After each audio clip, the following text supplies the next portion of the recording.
Hello everyone, this is Professor Hazel S. Matthias from the Department of Mathematics, Vishwanath Rao Deshpande Institute of Technology, Haliyad. In the previous class, we were discussing about sampling distributions, random sampling with replacement and without replacement, and we have discussed few examples on that. In today's class, let's discuss about what is type 1 and type 2 error and what do you mean by significance level. Let's begin today's class. So first we decide about testing of hypothesis. To reach decisions about populations on the basis of sample information, we make certain assumptions about the populations involved because sometimes the population is large, sometimes it may be small.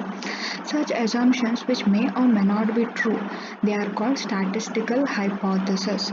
By testing a hypothesis, it means nothing but it is a process for deciding whether to accept or reject the hypothesis. Testing hypothesis means whether we are going to accept the hypothesis or reject the hypothesis. The method consists in assuming the hypothesis as correct and then computing the probability of getting the observed sample. If this probability is less than a certain pre-assigned value, the hypothesis is rejected.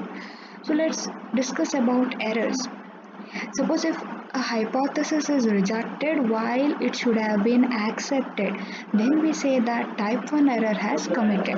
On the other hand, if the hypothesis is accepted while it should have been rejected, then we say that type 2 error has been made. So it is clear that what do you mean by type 1 error?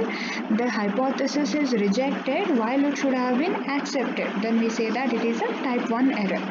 Whereas type 2 error is nothing but the hypothesis is accepted while it should have been rejected. So this is nothing what we mean by type 1 and type 2 error. The statistical testing of hypothesis aims at limiting the type 1 error to a pre-assigned value.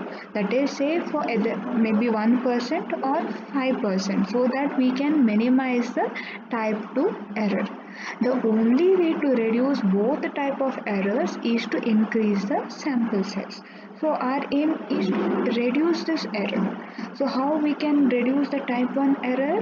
It is nothing but we have to limit the type 1 error to a pre-assigned value. That is, we limit the error to either 1% or 5% to minimize the type 1 error.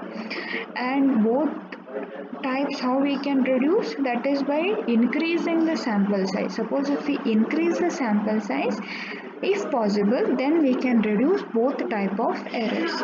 Next one, we'll discuss about null hypothesis. What is null hypothesis?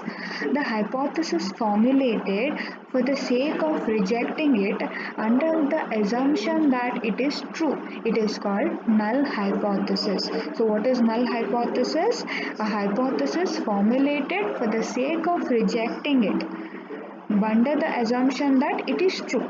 Such hypothesis is called null hypothesis and it is denoted by H0. To test whether one procedure is better than the other, we assume that there is no difference between the procedures. Similarly, to test whether there is a relationship between two variates, we take H0 that there is no relationship. By accepting a null hypothesis, we mean that on the basis of statistic calculated from the sample, we do not reject the hypothesis. So what we do here, if you accept the null hypothesis, it means that there is no assumption, there is no necessity that you are rejecting it. So by accepting a null hypothesis, it means that on the basis of statistics calculated from the sample, we do not reject the hypothesis. That means we have accepted the null hypothesis. However, it does not imply that the hypothesis is proved to be true.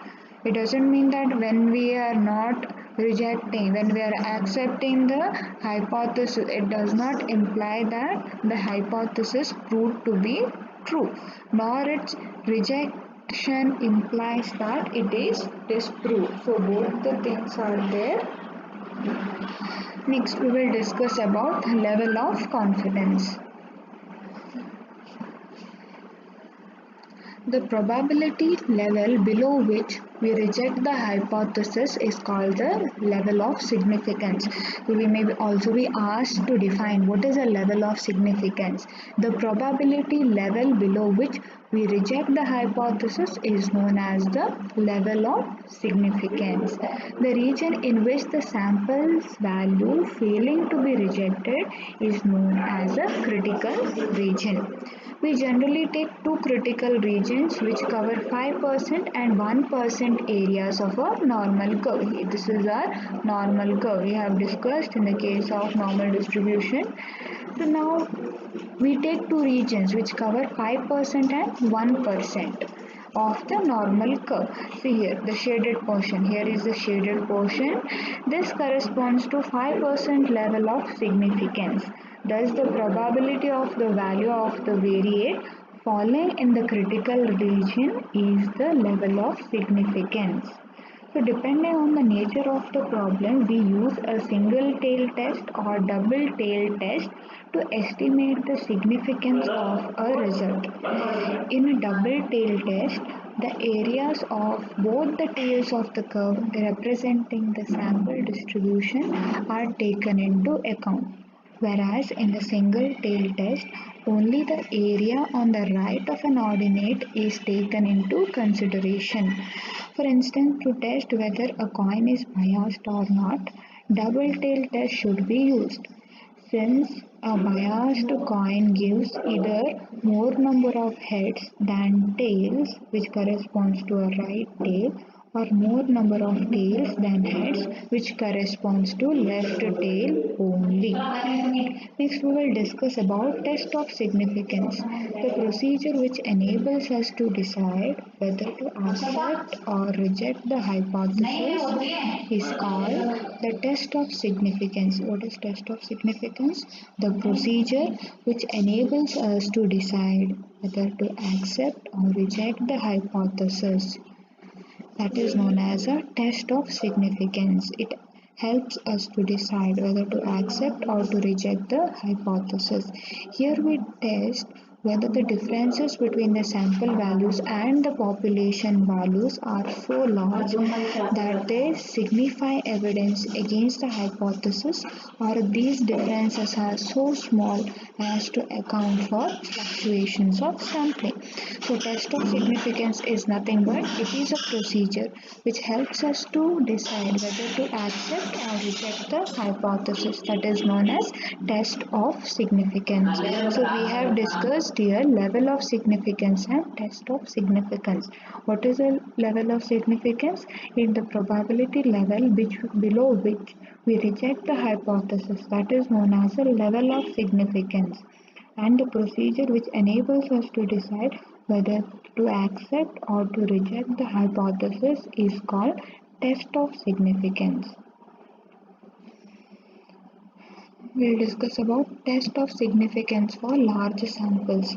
We know that in binomial distribution, the binomial distribution tends to normal for large values n. Suppose we wish to test a hypothesis that the probability of success in such a trial is p, assuming it to be true. The mean mu and the standard deviation sigma of the sampling distribution of the number of successes are n into p and square root of n into p into q respectively.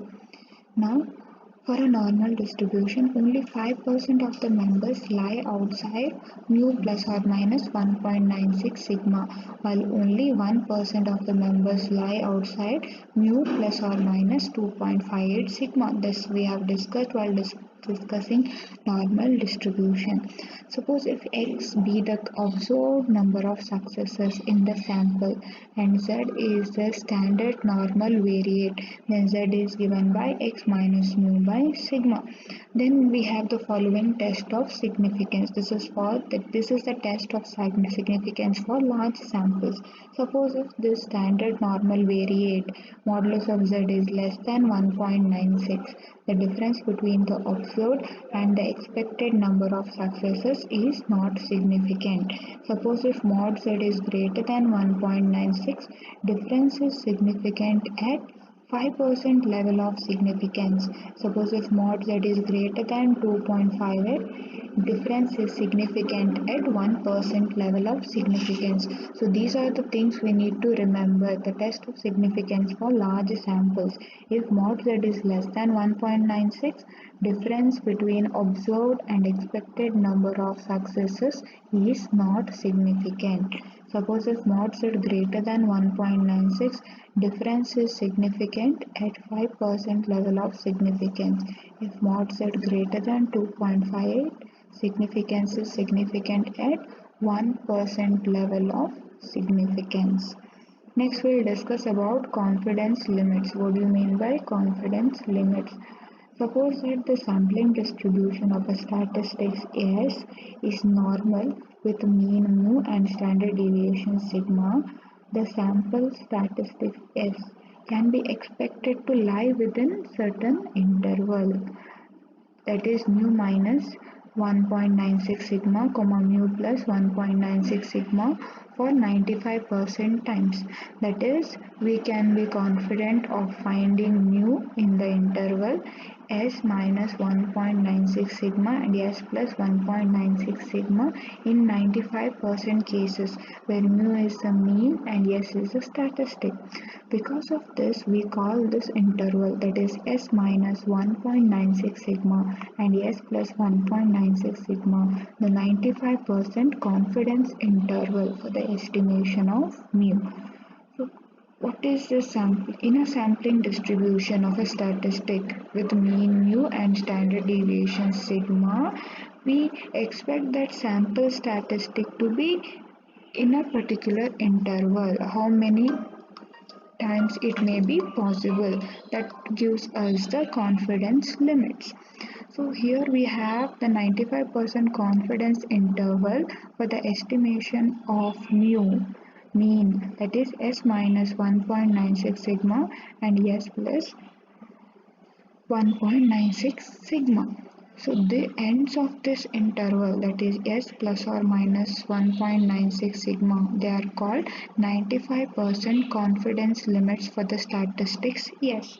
Similarly, S plus or minus 2.58 sigma are called 99% confidence limits. You can see over here, mod z greater than 2.58 means difference in significance is at 1% level of significance. So this ends of the interval S plus or minus 2.58 sigma are 99% confidence limits. The numbers 1.96, 2.58, etc. these are called as the confidence coefficients. Now we are discussing here what we mean by confidence limits. Confidence limits, they are nothing but, it is a statistics. It is a estimation. Where does the statistics might lie? How many times? What is the level of significance? Where does that statistics lie inside the interval? So they give us the endpoints of the interval. So if you have any doubt, you can contact me. Also, you can refer this article from B.S. Grewal Higher Engineering Mathematics textbook. So altogether, we have discussed in today's class regarding testing of hypothesis and about the errors. What are type 1 and type 2 errors? What do you mean by type 1 error? It is a hypothesis is rejected while it should have been accepted. And what is type 2 error? It is if a hypothesis is accepted while it should have been rejected. Then we have discussed about null hypothesis.